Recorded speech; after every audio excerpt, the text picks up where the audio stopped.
Reasons of unemployment in India. China की population India से बहुत ज़्यादा है और चाइना हमसे काफ़ी ज़्यादा तरक्की भी कर रहा है। तो बड़ी पॉपुलेशन, अगर इसकी बात की जाए कि इंडिया में पॉपुलेशन ज़्यादा है, इसकी वजह से बेरोज़गारी है, तो एक तरह से ये भी हो सकता था कि चाइना की पॉपुलेशन जो है इंडिया से ज़्यादा है, तो चाइना में बेरोज़गारी इंडिया से भी ज़्यादा होनी चाहिए थी, पर ऐसा नहीं है। तो ये बात बिल्कुल भी नहीं है कि हमारे यहाँ पे बेरोज़गारी ज़्यादा है, इसका कारण पॉपुलेशन है।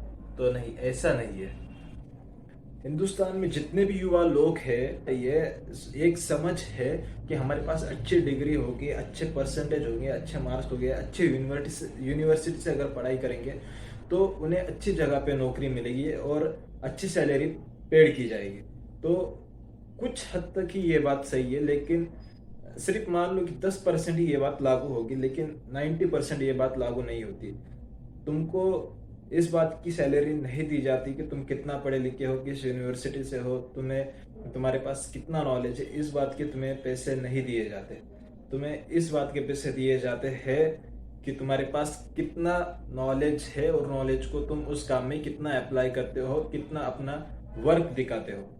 तुम जितना तुम्हारे अंदर वर्क की स्किल होगी, उस हिसाब से तुमको पेमेंट दी जाती है। ऐसे ऐसे अगर देखे जाए तो ऐसे हर हर साल लाखों युवा एम्प्लॉयमेंट के काबिल है, लेकिन दरअसल वो एम्प्लॉयमेंट के काबिल नहीं है। ये कड़वा सच है।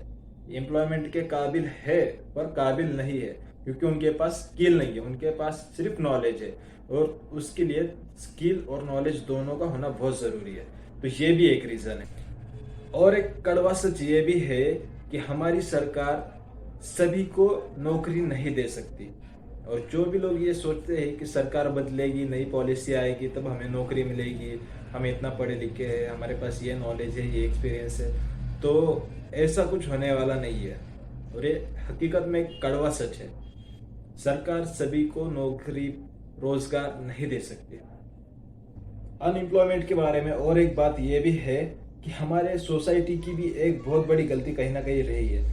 कि सोसाइटी की गलती मतलब कैसे, कि हमारे जितने भी बच्चे हैं जो भी 10वीं 12वीं इंजीनियरिंग एमबीए की पढ़ाई कर रहे हैं, उनके माँ बाप, उनके दोस्त, उनके ट्यूशन के टीचर्स, स्कूल टीचर्स, कॉलेज के टीचर्स उन्हें बचपन से एक ही बात सिखाते हैं, बेटा तू पढ़, अच्छे नंबर से पास हो, डिग्री ले, उसके बाद तेरी लाइफ सेट है। पर बच्चा 10वीं में मेहनत करता है, 12वीं मेहनत करता है, इंजीनियरिंग करता है, और फिर जाता है वो जॉब ढूंढने के लिए। जॉब ढूंढने के बाद एक तो होता यह है कि जॉब आसानी से मिलती नहीं है, और अगर मिल भी जाए तो 4-6 महीने बाद उन्हें ऐसा समझ में आता है यहाँ पे तो हमारा सिर्फ यूज करके लिया जा रहा है, गधों की तरह। गधों की तरह मतलब कैसे, पहले जमाना हुआ करता था कि लोग मौल मजदूरी करते थे, लोगों का सामान उठाते थे, या उसे मजदूरी कहा करते थे।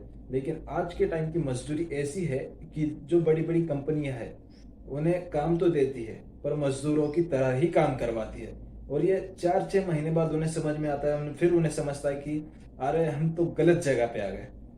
ये फिर वो इंजीनियरिंग करने के बाद वापस अपने लाइफ के बारे में सोचना चालू करते हैं। फिर कुछ कुछ लोग जो है, जो पैसे से स्ट्रांग होते हैं, वो अपना बिजनेस स्टार्ट करते हैं, और जो अपने मिडिल क्लास होते हैं वो लॉ की पढ़ाई करते हैं या यूपीएससी की पढ़ाई करते हैं।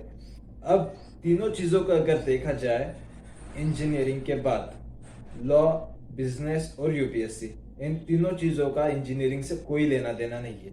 बचपन से जो है हमें सिखाया जाता है कि डिग्री बहुत इंपॉर्टेंट है, पर यह नहीं सिखाया जाता कि कौन सी डिग्री तुम्हारी जिंदगी में काम आएगी। तो ये बारे में सोचना बहुत जरूरी है। डिग्री होना बहुत जरूरी है और उसकी हमेशा रिस्पेक्ट भी करनी चाहिए। डिग्री से हमें एक स्टेटस मिलता है।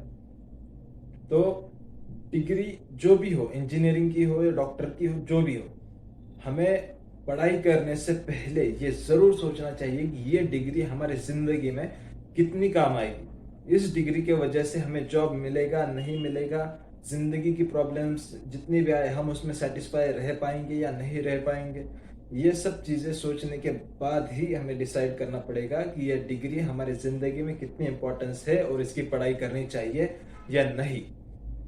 अनएम्प्लॉयमेंट का दूसरा रीजन ये भी है कि हमारे यहाँ पे जब इलेक्शंस होते हैं, हर 5 साल बाद जब इलेक्शन का टाइम आता है, तो बहुत सारे नेता लोग जो है वो बड़े बड़े वादे करते हैं। इलेक्शन से पहले बड़े बड़े वादे करते हैं और इलेक्शन होने के बाद वो दिखते ही नहीं है, वैसे वो गायब ही हो जाते हैं। तो ये भी एक रीज़न है कि इलेक्शन के वक्त हमसे झूठे वादे करके लोगों को फंसाया जाता है और उनसे कहते हैं कि हमें तुम्हारे गांव में या तुम्हारे सिटी में इतने रोजगार उपलब्ध कराएंगे या ऐसी ऐसी कंपनियां हम यहाँ पे लॉन्च करवाएंगे, पर ऐसा कुछ होता नहीं।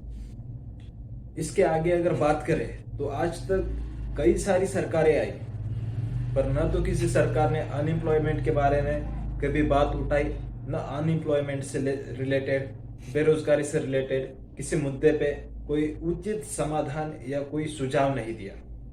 तो ये भी इसे अनएम्प्लॉयमेंट के कुछ रीजंस है।